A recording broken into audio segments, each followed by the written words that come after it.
Hello friend, आज की class में आप सभी का बहुत बहुत स्वागत है।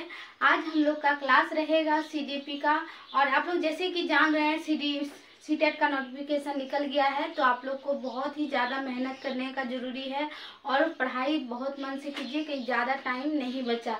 इसलिए आज का टॉपिक जो है समावेशी शिक्षा, इसको ध्यानपूर्वक सुनिए और समझने का प्रयास कीजिए। यहाँ से भी 5 क्वेश्चन आता है, तो ये टॉपिक को अच्छे से हम लोग क्लियर करेंगे। तो सबसे पहले इसमें हम लोग देखेंगे समावेशी शिक्षा यानी इंक्लूसिव एजुकेशन।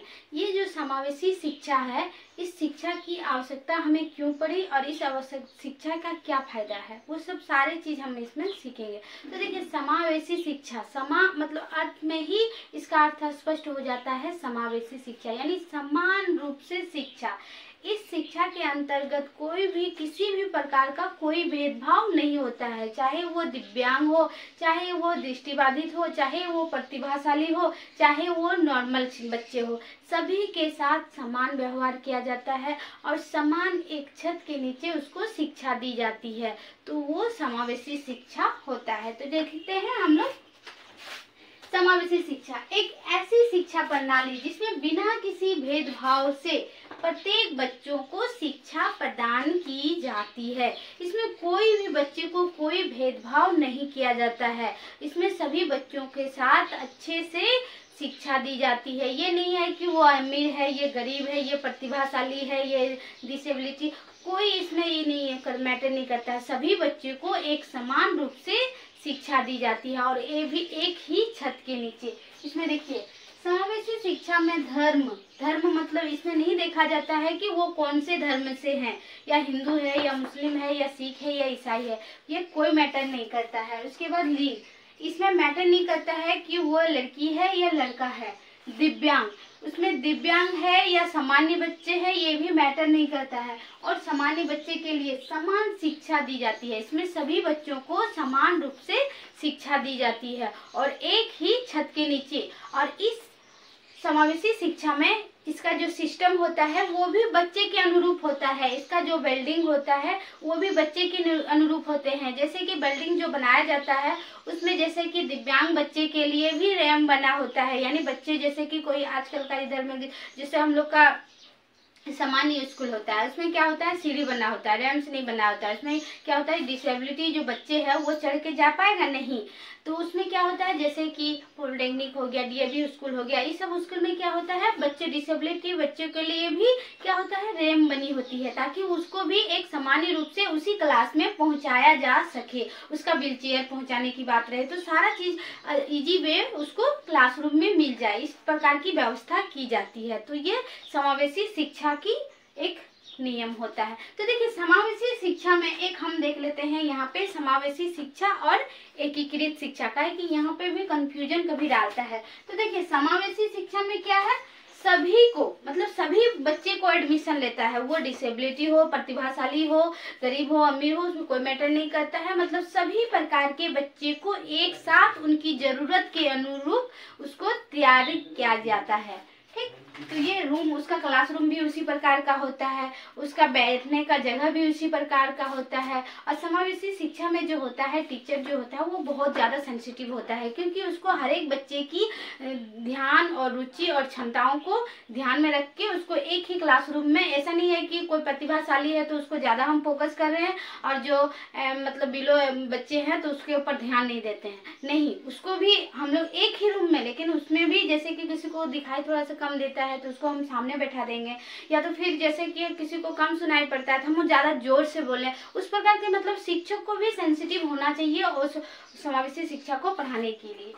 तो देखिए, ये क्या हो गया, सभी जरूरत और तैयारी के अनुरूप होता है समावेशी शिक्षा। उसके बाद क्या होता है, इसमें सिस्टम में बदलाव होता है। समावेशी शिक्षा में क्या होता है, बच्चे में चेंजिंग नहीं होता है, जो हम बच्चे को अलग करके हम ये करेंगे। इसमें क्या करता है, सबको इंक्लूड मतलब एक साथ करता है। उसके बाद सिस्टम में चेंज होता है, कोई अगर चेंज करना है तो हमारे सिस्टम में हम लोग चेंज करेंगे, बच्चों में चेंज नहीं होगा।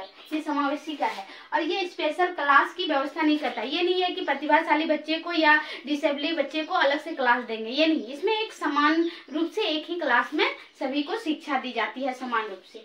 उसके बाद जो एकीकृत शिक्षा है, इंटीग्रेटेड शिक्षा जो होती है, उसमें क्या, नामांकन तो सभी को लेता है, सभी बच्चे को नामांकन होता है क्लास में, लेकिन सभी की जरूरत और इच्छाओं के अनुरूप इसमें शिक्षा नहीं दी जाती है। इसमें क्या क्या जाता है, इसमें स्पेशल क्लास की भी व्यवस्था की जाती है। यानी जैसे डिसेबिलिटी बच्चे हैं तो उसको अलग से कुछ क्लास दिया जाता है कि नहीं, इसको थोड़ा सा अलग से टाइम दे देते हैं, ठीक ना। तो इसमें क्या होता है, समावेशी शिक्षा में समान रूप से एक ही क्लास में, और इसमें थोड़ा सा एक्स्ट्रा टाइम भी दिया जाता है, और इसमें स्पेशल और नॉर्मल दोनों बच्चे आता है, स्पेशल भी आता है, नॉर्मल भी आता है, ठीक। उसके बाद क्या होता है, अलग से क्लास इसकी व्यवस्था होती है।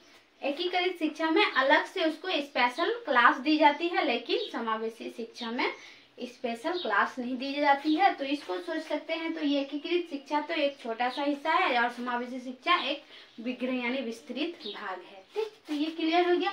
अब जो समावेशी शिक्षा है इसका भी कुछ सब प्रिंसिपल होता है, जो उस पर कोई भी काम होता है उसका कुछ प्रिंसिपल होता है। आखिर इसको पाने के लिए क्या मोटो रहता है, यानी उस लक्ष्य के बारे में हम लोग जानेंगे। तो देखिए, प्रिंसिपल पहला है पहुंच, यानी फर्स्ट उसका जो प्रिंसिपल है पहुंच। यानी समावेशी शिक्षा का जो पहला प्रिंसिपल है उसमें सब पहुंच का होता है कि समावेशी शिक्षा में सभी बच्चों का पहुंच होना चाहिए, चाहे दूर दराज का हो या चाहे बच्चे जिन बच्चों का पढ़ाई स्तर निम्न हो उनको भी इसमें साथ या प्रतिभाशाली हो, मतलब सभी प्रकार के बच्चे की इस शिक्षा में पहुंच होना चाहिए, या गरीब हो अमीर हो, सारा बच्चे इस शिक्षा को पा सके, ये पहला है।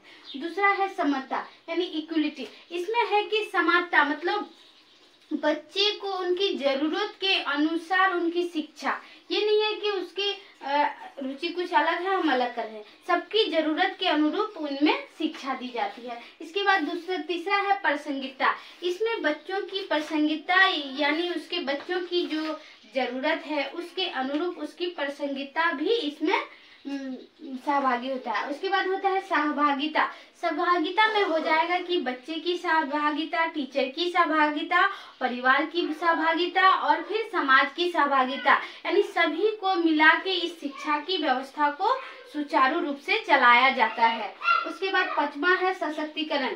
यानी सशक्तिकरण सबसे इम्पोर्टेंट है, क्योंकि ये जो समावेशी शिक्षा है यानी सारे इनके जो नीड है इस नीड को आगे बढ़ाने यानी इस शक्तिकरण का विकास, जिस चीज के लिए हम लोग इस शिक्षा की प्रक्रिया को चला रहे हैं उसको सशक्त बनाने के लिए हम लोग सबको इस सशक्तिकरण का सहयोग करते हैं। तो ये समावेशी शिक्षा का बहुत ही इम्पोर्टेंट टॉपिक था और इसमें पूछा जाता है, हमेशा ध्यान रखिएगा यहाँ पे अलगाव की बात नहीं करता है, सभी बच्चों को एक साथ एक ही छत के नीचे यानी सबको समान, ये इम्पोर्टेंट है, ध्यान रखिएगा। तो आज की क्लास यहीं तक। आप लोग को क्लास कैसा लगा कमेंट में जरूर बताइएगा।